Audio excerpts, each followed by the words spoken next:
Alright, man, what's up out there? This your boy Big Rob, and welcome back to Big Rob Reacts, man. And there's three things I think y'all need to do before I start my video.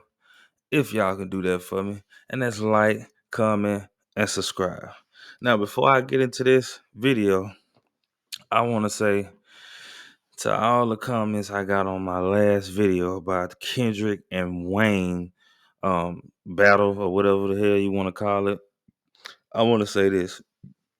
No matter what y'all say, I'm not gonna change my mind. I still feel like Wayne deserved to be on the Super Bowl. Um, I still think Wayne can fuck over Kendrick rapping. That's my opinion. You got the right to your opinion. I got the right to mine, man.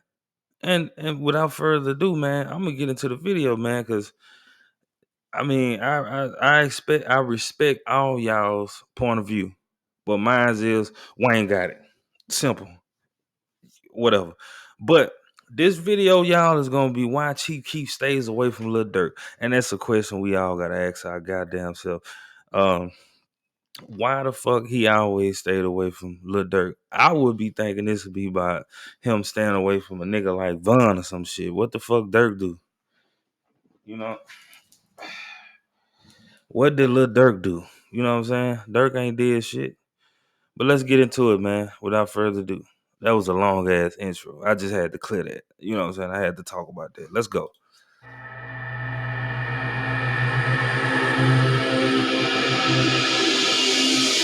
At around 3 o'clock in the morning on June 5th, 2013, the Chicago Police Department were dispatched to the 7200 block of South Green Street after receiving a tip that there was a man with a loaded firearm walking around the area. When the Chicago police arrived on the scene, they spotted Lil Durk attempting to hide a loaded .40 caliber handgun inside of his Hyundai Sonata and immediately arrested Durk on the spot. Less than 2 years prior to this, Fuck was Lil he Durk doing? was arrested and charged with possession of a firearm with a defaced Man, it's the only nigga I know that he can cut his fucking dreads. Them bitches grow back in 3 weeks. serial number. According to multiple reports, back in October of 2011, the Chicago police were doing the usual patrol through Lil Durk's hood when they came across Durk chasing another individual through the streets. When the cops began to intervene, Durk darted into a nearby alleyway and tossed a That's loaded nickel Durk. Is it? semi-automatic handgun Damn. underneath a car. Lil They got Durk that boy then ran on inside Google a home on the Maps. 6400 block of Man, I got this nigga on Google Maps. Lil Durk Damn. then ran inside a home on the 6400 block of South Eggleston where That look like Shreveport. I'm from Shreveport. This shit here, these type of houses right here is what we got in the city. Little shotgun houses and shit like this. But it look like a double flow though. We on. Yeah. police ultimately found Durk sitting on a couch and arrested him. The charge he received for this incident was a Class 3 felony that can carry a 2 to 5 year sentence in an Illinois state prison. Since this was Lil Durk's first offense, Durk was able to plead guilty to a reduced charge of aggravated, unauthorized use of a weapon and was sentenced to 1 year in jail. Durk served 87 days of that sentence See what I mean? Look at this shit. And that nigga shit grow back fast, no motherfucker. until he was released on parole on July 27, 2012, with his parole ending on July 27, 2013. That means that during his second arrest on June 5, 2013, Lil Durk was already out on parole for a previous felony weapons charge. Things were not looking good for Durk. Oh, Blizzle. After being booked into jail, a Cook County judge set Lil Durk's bond to $100,000, which means that in order to be released, Durk would need to come up with 10% of that money in cold hard cash. Yeah. Despite being signed to Def Jam at the time, it seems that Lil Durk didn't have access to $10,000 and allegedly reached out to Chief Keef for some assistance, but Keef didn't show much of an interest in wanting to help Lil Durk out. While this was never confirmed by Durk or Keef themselves, it's pretty clear that there was something going on between the two. When Lil Durk was initially arrested, members of O Block, 300, 600, and more were tweeting out their condolences to Lil Durk. Free my nigga bro at the top. When you touch down, we gon', we on that 300. Shake my head on BD. Free my boy Lil Durk. Okay. Chief Keef, on the other hand, didn't post anything on social media about Durk other than this somewhat cryptic tweet on June 13, 2013 saying, OTG, hashtag only the glow, which is a play on Lil Durk's OTF, only the family.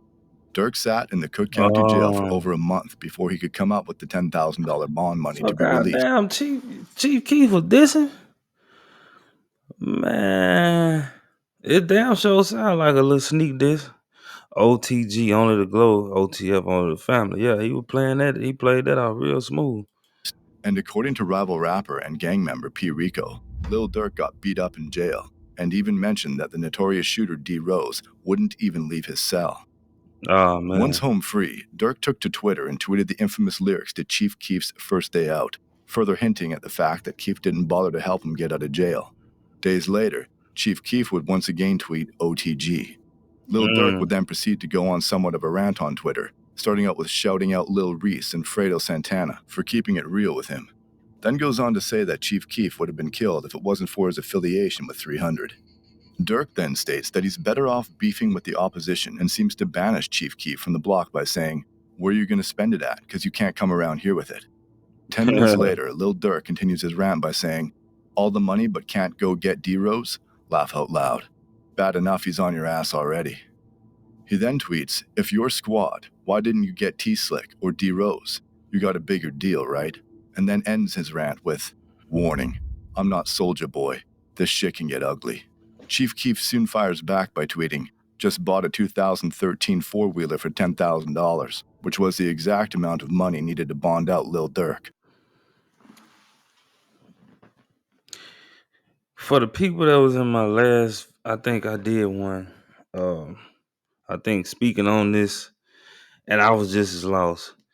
Now that this man showing these tweets and shit, and I'm this shit like the King Von and Chaos shit when they was tweeting again, doing all this shit. This shit here was getting deep, and them boys was they ain't like each other, and they still don't.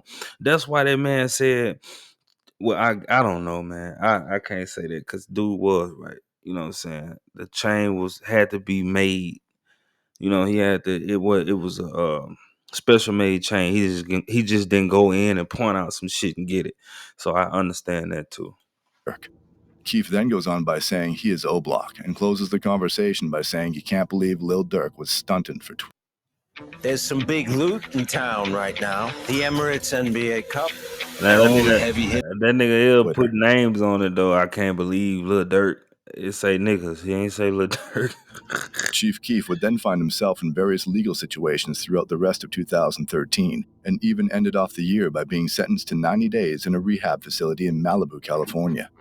Upon being released from rehab, Keef returned home only to find O-Block requesting $7,500 in cash to bail out an incarcerated O-Block member by the name of Trey 5. Trey Damn. 5 was arrested on November 11, 2011 for aggravated battery and discharge of a firearm.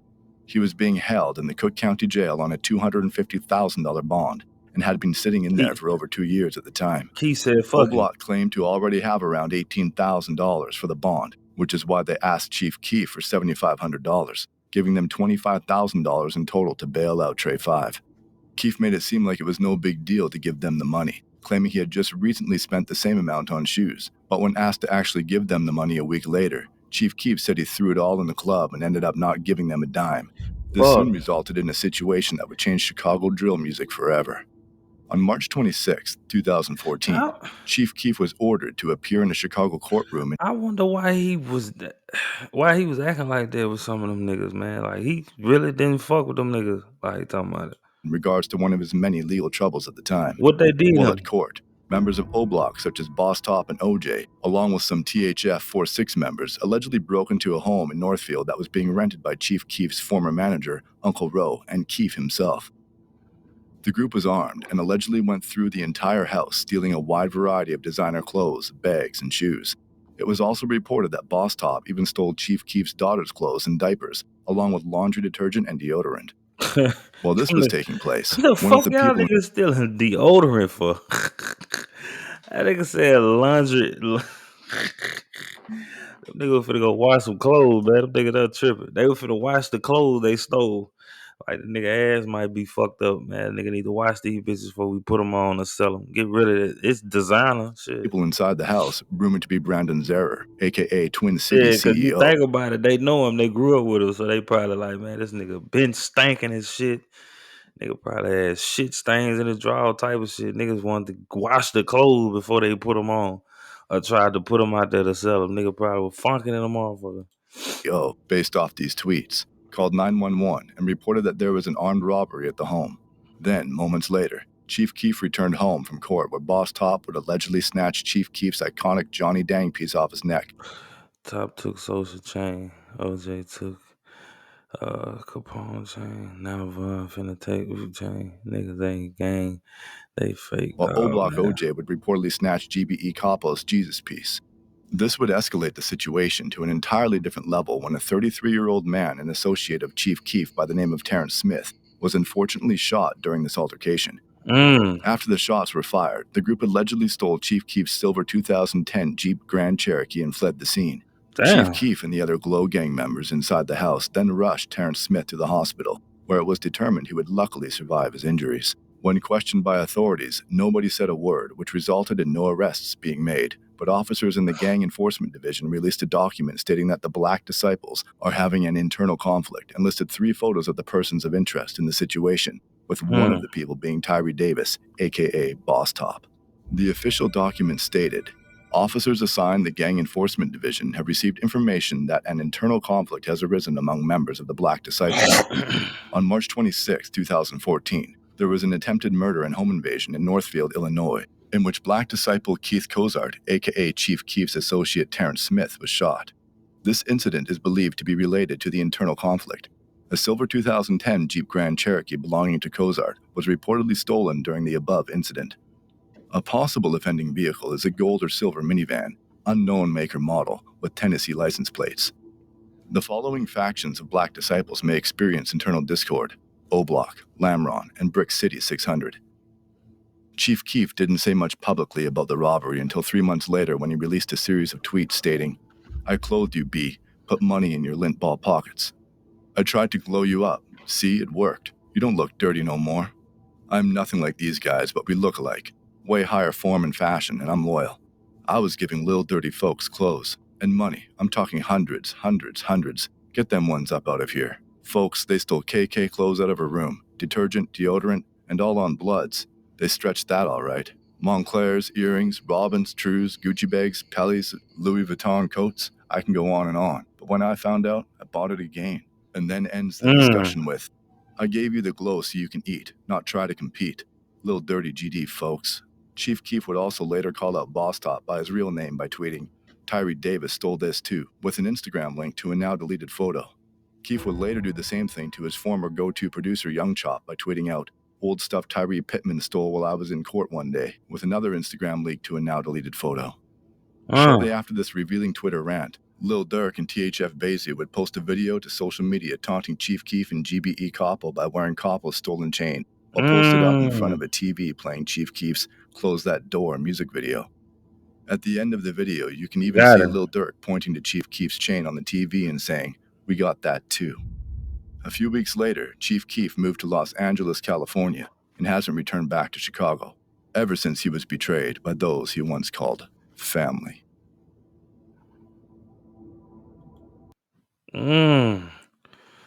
Okay. So them boys, real deal, ex Keef out, made a move around. That's the vibe I'm getting. Fuck the vibe. That's what happened. They kicked that man out that bitch.